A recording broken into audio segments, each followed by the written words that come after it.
Assalamualaikum warahmatullahi wabarakatuh. Bertemu lagi dengan saya di mata kuliah Accounting Foundation, di mana ini sesi tidak ada hubungannya dengan perusahaan jasa ya. Kita udah berpindah ke perusahaan dagang. Nah, di sesi 12 ini atau pertemuan ke-13 ya, karena kemarin kan kita isi dengan sesi 11 bagian 2. Makanya di sini itu walaupun sesi 12 tapi pertemuan ke-13. Nah, di mana di sini nanti kita akan membahas mengenai akuntansi perusahaan dagang. Nah, kita harus tahu dulu tuh perusahaan dagang apa. Nah, di sini perusahaan dagang itu mempunyai kegiatan di mana kegiatannya itu berbeda dengan perusahaan jasa. Nah, kalau perusahaan jasa itu kan kita menjual jasa ya kan. Jadi nggak ada bentuknya, tetapi hanya jasa. Tetapi kalau perusahaan dagang itu nanti kita menjual atau membeli kayak gitu, membeli sebuah barang kemudian kita jual lagi dalam bentuk barang, itu merupakan perusahaan dagang. Jadi berbeda ya. Kalau kemarin perusahaan jasa itu nggak ada bentuk barangnya, kalau perusahaan dagang itu ada wujud barangnya. Nah, itu bedanya di situ. Nah, kemudian untuk transaksi perusahaan dagang sendiri itu sedikit berbeda dengan perusahaan jasa. Nah, kalau transaksi perusahaan dagang, di mana di sini itu ada beberapa transaksi perusahaan dagang. Yang pertama itu ada pembelian barang dagang. Nah, itu biasanya kita membeli secara tunai ataupun kredit. Kemudian setelah kita beli barangnya, bentuk barang, kita jual lagi, yaitu merupakan penjualan barang dagang. Nah, itu bentuk tunai dan kredit juga bisa kayak gitu. Nah, selain ada pembelian dan penjualan, itu ada juga retur pembelian dan juga retur penjualan. Nah, nanti kalau retur pembelian itu biasanya tuh kayak kita istilahnya membeli atau kita membeli suatu barang kayak gitu, di mana nanti kita meretur barang tersebut dan kemudian nanti ada potongan harga. Nah, kemudian kalau retur penjualan kita menjual barang kayak gitu kan, kita menjual barang kemudian ada retur penjualan dan nanti ada potongan harga juga. Biasanya kalau ada cacat produk kayak gitu, jadi produknya tuh ada sedikit cacat kayak gitu. Misal contohnya kayak bajunya ada jahitannya yang jahitannya yang sobek atau apa kayak gitu, nanti biasanya dilakukan retur pembelian atau penjualan. Nah, kayak gitu.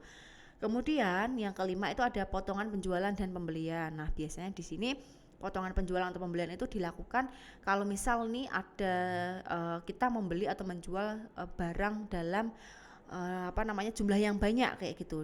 Jadi nanti ada potongan penjualan dan pembelian kayak gitu. Nah, kemudian yang keenam ada biaya angkut penjualan dan pembelian. Nah, pastinya di dalam perusahaan dagang itu kan nanti kita mengirim atau kita menerima barang. Nah, itu nanti ada biaya angkutnya. Nah, biaya angkutnya itu nanti dikenakan kepada pembeli atau dikenakan kepada penjual. Nah, nanti kita akan bahas mengenai biaya angkut tersebut. Nah, oke, itu merupakan transaksi perusahaan dagang. Nah, selanjutnya kita ke akun-akun pada perusahaan dagang. Ini ya, jadi sedikit berbeda, malah berbeda sekali dengan perusahaan jasa ya kan. Kalau perusahaan jasa itu saldo normalnya itu kan ada 5 akun.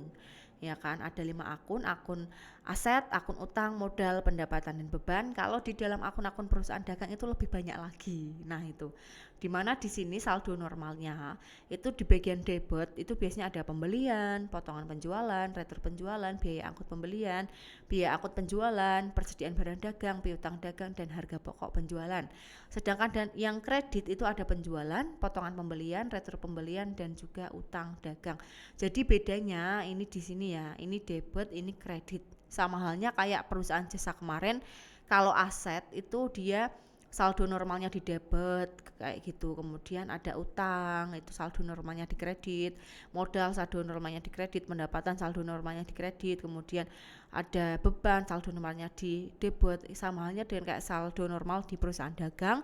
Nah, ini akun-akunnya sudah saya klasifikasikan ya kan, nanti tinggal kalian mempelajari lagi, kedepannya nanti kita pelajari bersama.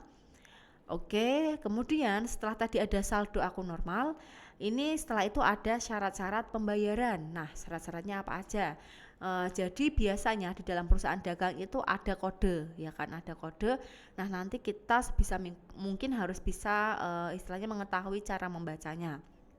Nah, di mana di dalam perusahaan dagang itu ada syarat-syarat pembayaran. Ini biasanya ada kayak gini ya, ada contohnya nomor satu nih, ada simbol N per 30, itu artinya pembayaran dilakukan paling lambat 30 hari setelah transaksi jual beli. Nah itu jadi ini biasanya itu secara kredit kayak gitu ya.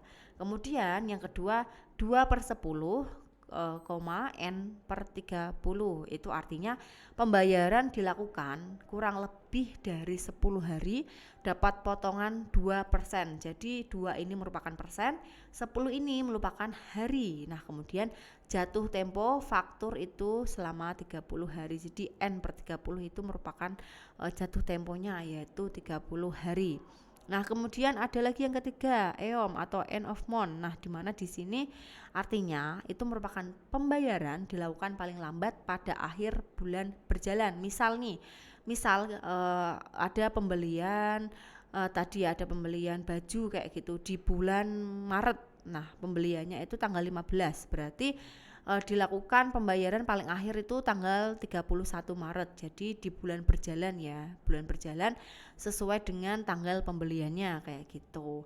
Nah, kemudian ada rabat. Nah, di mana artinya itu merupakan potongan yang didapat ketika melakukan pembelian dalam jumlah besar. Nah, biasanya kalau borongan kayak gitu. Misal kita membeli pembelian baju, kita borong baju langsung 100 pieces kayak gitu. Nah, nanti ada harga tersendiri, itu dinamakan dengan rabat. Oke, itu merupakan syarat-syarat pembayaran. Kemudian di perusahaan dagang itu biasanya juga ada syarat-syarat penyerahan barang. Nah, syarat-syarat penyerahan barang itu apa? Misalnya ada FOB shipping point, itu artinya ongkos dan resiko pengiriman ditanggung penuh oleh pembeli. Misal nih, saya punya perusahaan dagang, saya menjual kayak konveksi baju kayak gitu. Kemudian saya mengirim pesanan baju kepada pembeli. Nah, nanti saya menggunakan FOB shipping point. Jadi nanti yang menanggung ongkos biaya dan juga istilahnya resiko itu semua ada di pembeli. Itu merupakan FOB shipping point. Kemudian ada FOB destination point. Itu artinya ongkos dan resiko pengiriman ditanggung oleh penjual. Nah, tadi kebalikannya. Kalau tadi kan pengiriman ongkos kemudian resiko ditanggung pembeli. Kalau menggunakan destination point ini nanti ditanggung oleh penjual, ditanggung oleh saya kayak gitu. Nah, kemudian ada lagi satu yaitu cost insurance and freight. Nah, artinya itu penjual menanggung penuh semua pengangkutan dan asuransi barang selama di perjalanan. Jadi setelah barang sampai itu bukan menjadi tanggung jawab penjual lagi. Berarti menjadi tanggung jawab penjual itu saat barang ada di perjalanan, istilahnya ada di perjalanan aja kayak gitu. Jadi pas sudah sampai ke tangan pembeli itu barang sudah tidak ada tanggungan oleh penjual lagi kayak gitu. Nah, oke, terima kasih. Sampai jumpa. Selesai materi kita untuk istilahnya perkenalan mengenai perusahaan dagang. Nanti untuk pertemuan selanjutnya akan saya buat kelompok. Masing-masing kelompok itu nanti ada 8 kelompok. Jadi nanti dibagi jumlah mahasiswanya berapa, dibagi 8 kelompok. Nanti saya kasih materi per kelompok itu beda-beda. Jadi nanti membahas mengenai perusahaan dagang. Nah, jadi untuk pertemuan selanjutnya itu silahkan nanti kalau sudah tercipta 8 kelompok itu nanti kita membuat istilahnya presentasi di dalam kelas per kelompok itu materinya beda-beda ya. Nanti saya kasih materi per kelompok itu beda-beda. Nanti silahkan setelah saya kasihkan materinya kalian membuat PPT-nya kemudian dikumpulkan. Nanti kita bahas bersama atau kalian presentasikan per kelompok di kelas. Nah, silakan nanti teman-teman yang istilahnya tidak maju itu silahkan memberikan pendapat ataupun sanggahan ataupun kalian boleh bertanya, dan nanti tugas yang kelompok yang ada yang bertugas pada saat itu silahkan boleh menjawab kayak gitu. Nah, terima kasih atas waktunya. Insya Allah bertemu lagi di dalam kelas kita ya. Sesi kita sampai di sini. Semoga ilmunya yang saya berikan bermanfaat bagi kalian semua. Wassalamualaikum warahmatullahi wabarakatuh.